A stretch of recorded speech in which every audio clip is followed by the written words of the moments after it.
محمد الرسول اللہ کی روح بھی تھی، لیکن جسد آدم ابھی وجود میں نہیں آیا۔ جسد محمدی آدم کے بھی 10,000 برس بعد یا 8,000 برس بعد میں آئے گا، لیکن روح تو موجود تھی، آدم کی بھی روح تھی، میری بھی اور آپ کی بھی، اور روح تھی محمد کی بھی صلی اللہ علیہ وسلم۔ اور ظاہر بات ہے جو امتیازی شان ہے حضور کی روح کی، آپ اسی کے ساتھ اس وقت بھی موجود تھے۔ اس اعتبار سے میں کہہ رہا ہوں کہ عالم غیر مرئی یا عالم ارواح میں وہاں تو حضور کا ذکر پہلے ہی سے بلند ہے۔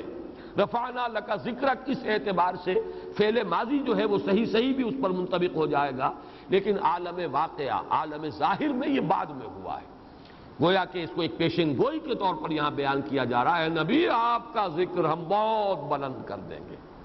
اپنے نام کے ساتھ نتھی کر لیا نام محمد کا صلی اللہ علیہ وسلم۔ جو شخص بھی کہے گا لا الہ الا اللہ، لازماً کہے گا محمد الرسول اللہ صلی اللہ علیہ وسلم۔ یہ ذکر، یہ رفعت ذکر جو ہے حضور کو جو عطا ہوئی ہے، تو یہ در حقیقت اس کی طرف اشارہ ہے، ورفعنا لک ذکرک، اور اس کا تعلق وَلَلْآخِرَةُ خَيْرٌ لَكَ مِنَ الْأُولَىٰ وَلَسَوْفَ يُعْطِيكَ رَبُّكَ فَتَرْضَىٰ۔ اور یہیں پر نوٹ کر لیجئے، جو اسلوب ہے رفعنا لک ذکرک، وہی اسلوب ہے پوری سورۃ الکوثر کا، اِنَّا أَعْطَيْنَاكَ الْكَوْثَرَ فَصَلِّ لِرَبِّكَ وَانْحَرْ إِنَّ شَانِئَكَ هُوَ الْأَبْتَرُ۔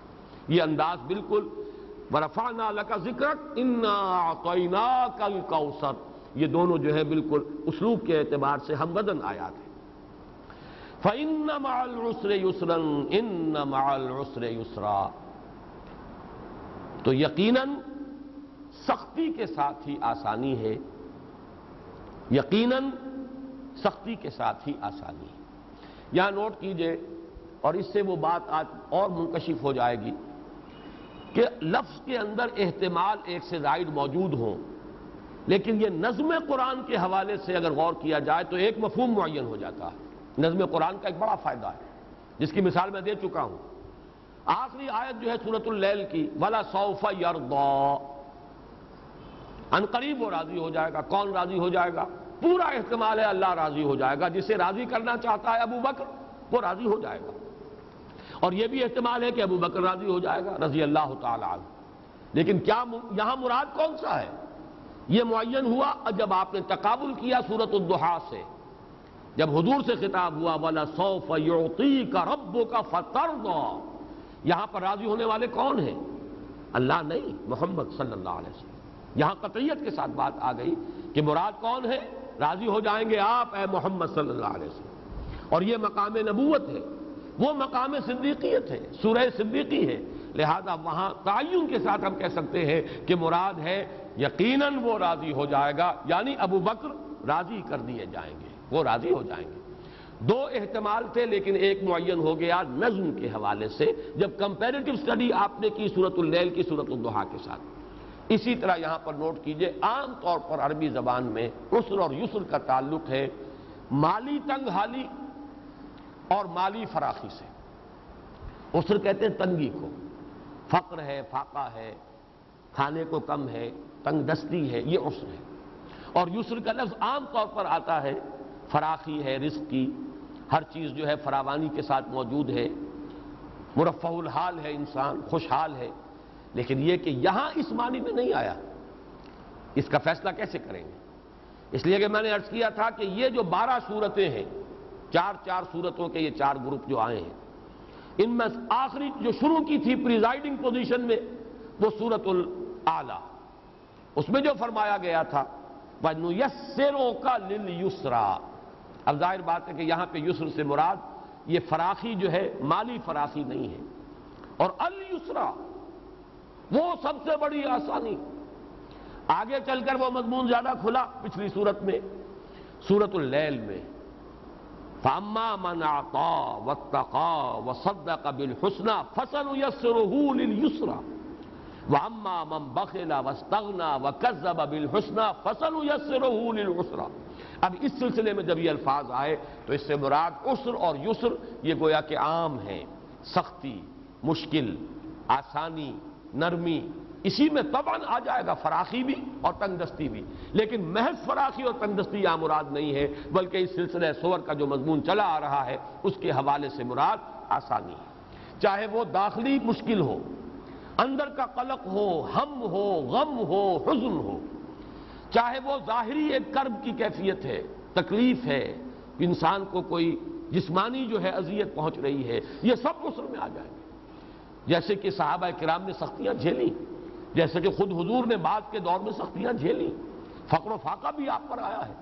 3 برس جو ہے شیب بنی ہاشم میں جو آپ محصوری کی عالم میں رہے ہیں خاندان بنی ہاشم کے ساتھ، تو فقر اور فاقے کی شدید ترین کیفیت آپ پر آئی ہے اور پورے خاندان بنی ہاشم پر آئی ہے۔ وہ ساری چیزیں ہیں، لیکن یہ کہ یہاں اصل میں یہ عسر اور یسر وہ اس داخلی کیفیات کے ساتھ، یہ سختی تو ضرور ہے اے محمد آپ پر، آپ کو اس عروج سے نزول کی طرف جو اترنا پڑ رہا ہے، آپ کو یہ سیر فی اللہ سے ذرا ہٹ کر سیر عن اللہ باللہ کی کیفیت کی طرف جو لوٹایا جا رہا ہے، یہ سختی ہے، لیکن اس سختی کے ساتھ آسانی بھی ہے۔ وہ آسانی میں بیان کر چکا، جب آپ اپنی اس دعوت کے نتیجے دیکھیں گے، جب اس کے ثمرات سامنے آئیں گے، کون کس پستی سے ابھرا ہے اور کہاں جا پہنچا ہے۔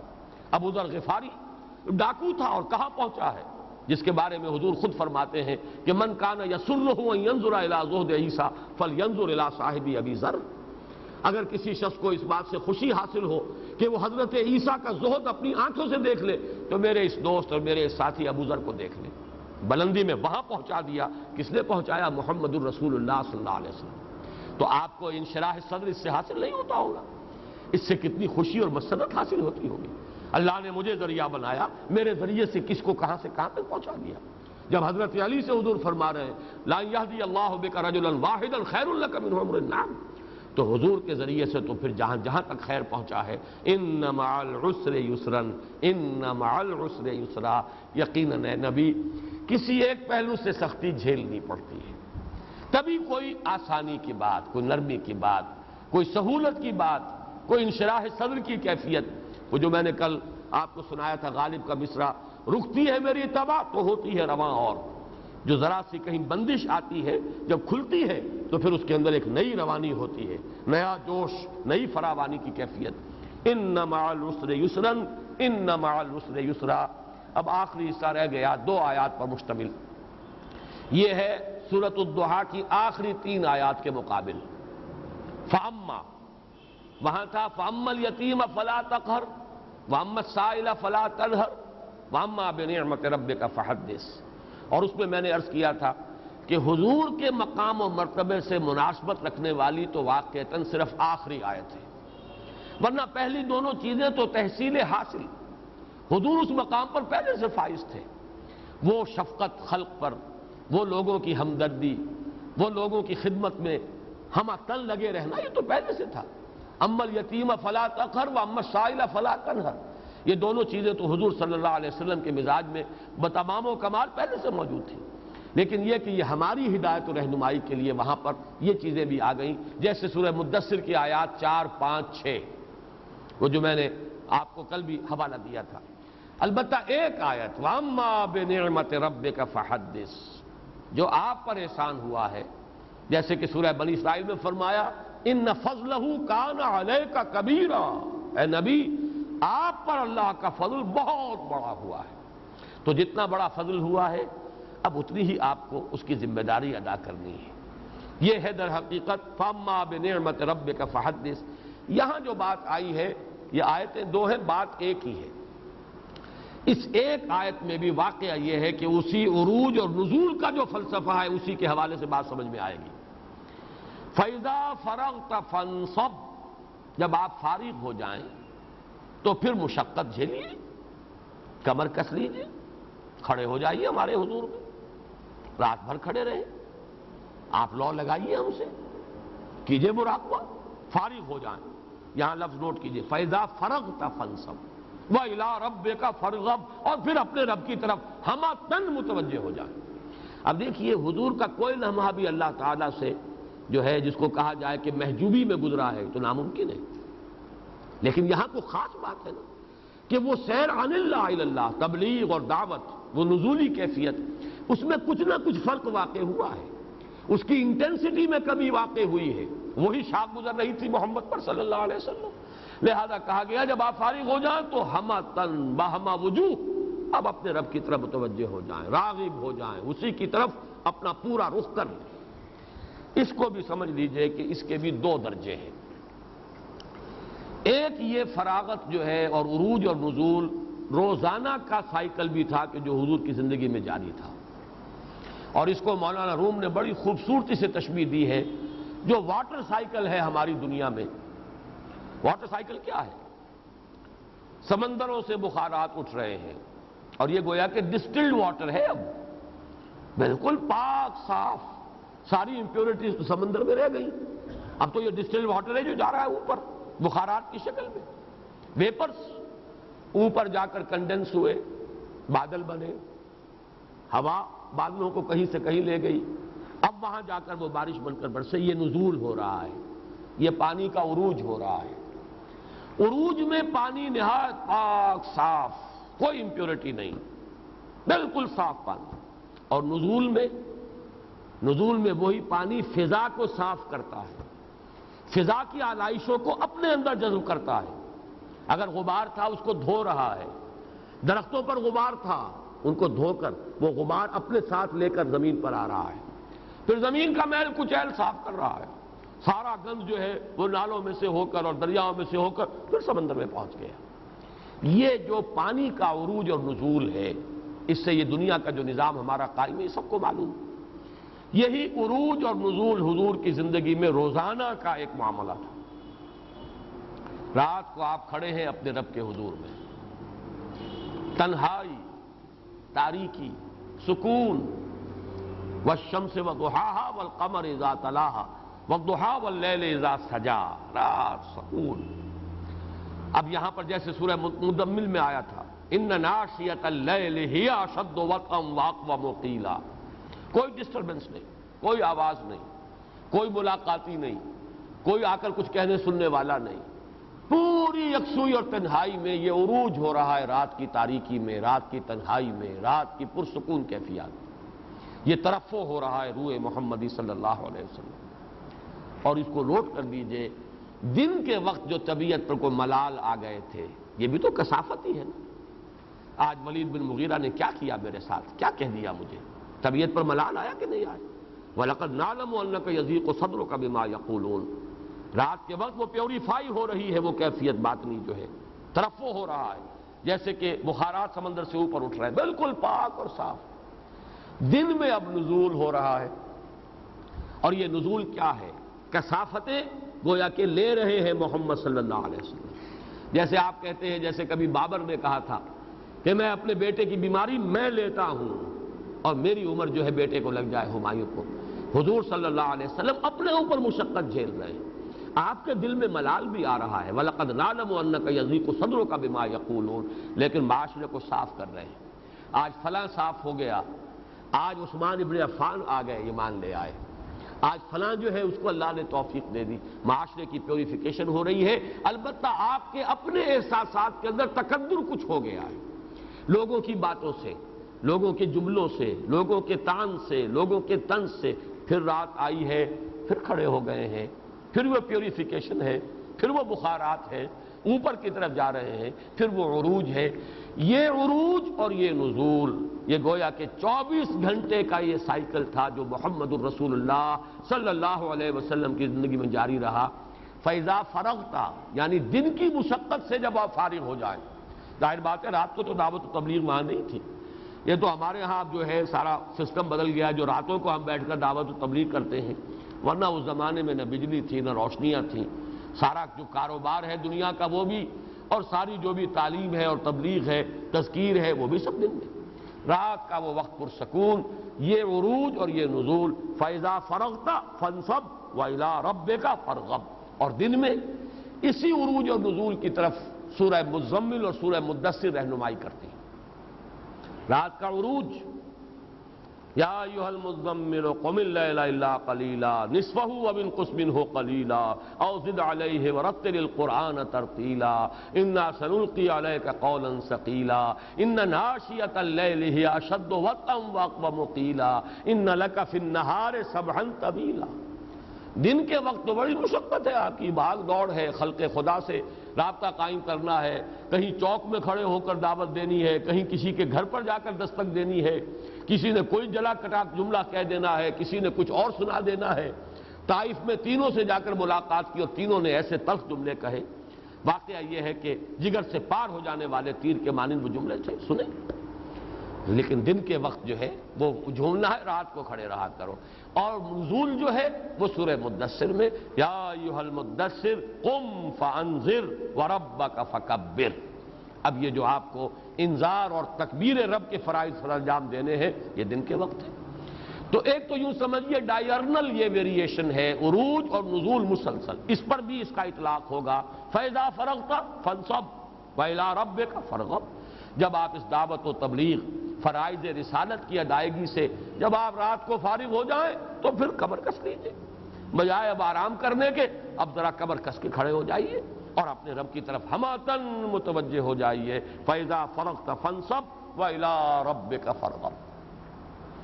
اور ایک ہے آپ کی پوری زندگی کے اعتبار سے ان آیات کا مفہوم۔ پوری زندگی جب تکبیر رب بھی آپ کے سامنے ہو، صرف انذار نہیں، تکبیر رب، اے نبی آپ کو اللہ کی کبریائی کا نظام قائم کرنا ہے، اللہ کے دین کو غالب کرنا ہے۔ جب یہ غلبہ دین کی وہ مقصد یا منزل جو ہے وہ آ گئی، مقصد پورا ہو گیا، اذا جاء نصر اللہ والفتح ورأیت الناس يدخلون فی دین اللہ افواجا فسبح بحمد ربک واستغفر انہ کان توابا۔ میں نے عرض کیا تھا کہ یہ دونوں صورتیں، سورۃ الکوثر اس کا تعلق ہے انا رفعنا لک ذکرک سے، اور سورۃ النصر اس کا تعلق ہے فاذا فرغت فانصب سے۔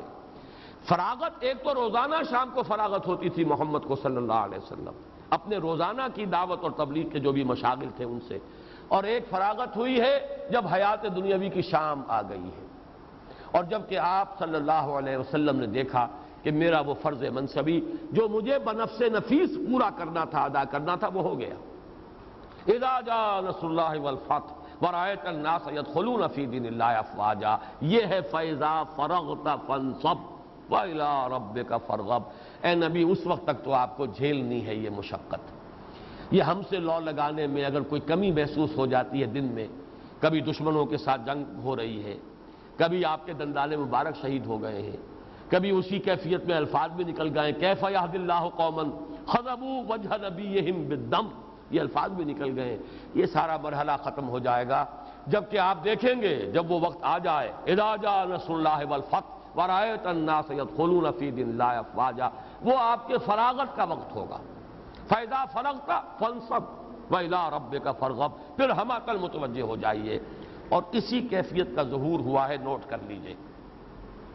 جب یہ کیفیت بالفعل پیدا ہو گئی، اذا جاء نصر اللہ والفتح ورأیت الناس يدخلون فی دین اللہ افواجا، اس کے بعد حضور کی جو کیفیت اگر آپ سیرت کا مطالعہ کریں گے صاف نظر آئے گا کہ اب حضور پر زندگی کا جو دنیا کی زندگی ہے اس کا ایک ایک لمحہ شاخ گزر رہا ہے، طبیعت جیسے اچاٹ ہو چکی ہے۔ اب یہ پھر بلا تشبیہ کا لفظ لا رہا ہوں، اگرچہ تشبیہ ہی کے لیے تو میں شعر سنا رہا ہوں کہ دنیا کی محفلوں سے اکتا گیا ہوں یا رب، بالکل ویسا محسوس ہوتا ہے، خاص طور پہ حجۃ الوداع کے بعد جو بھی دن آپ کے گزرے ہیں، 80-81 دن غالباً ہے کہ جو آپ اس دنیا میں حیات دنیاوی کا جو بقیہ وقت ہے، معلوم ہوتا ہے کہ اس کا ایک ایک لمحہ آپ پر شاخ گزر رہا ہے۔ اب آپ دنیا میں اس میں رہنے کے لیے گویا کہ آمادہ نہیں تھے۔ اسی کا ظہور ہوا ہے مرض وفات میں، شدید کیفیت جو ہے ذرا سی تھوڑی دیر کے لیے ریلیف ہوئی تھی تو آپ باہر آ گئے تھے۔ حضرت عباس اور حضرت علی رضی اللہ تعالی عنہما یہ دونوں آپ کے تیمارداروں کی حیثیت سے اندر ہی تھے حضور کے پاس، باہر مسجد میں جماعت ہو رہی تھی، حضرت ابوبکر رضی اللہ تعالی عنہ امامت کر رہے تھے۔ تبھی یہ ذرا سنبھلی افاقہ ہوا تو حضور ایک ہاتھ آپ نے حضرت عباس کے کندھے پر رکھا ہوا ہے، دوسرا دست مبارک جو ہے وہ حضرت علی کے کندھے پر ہے، باہر آئے۔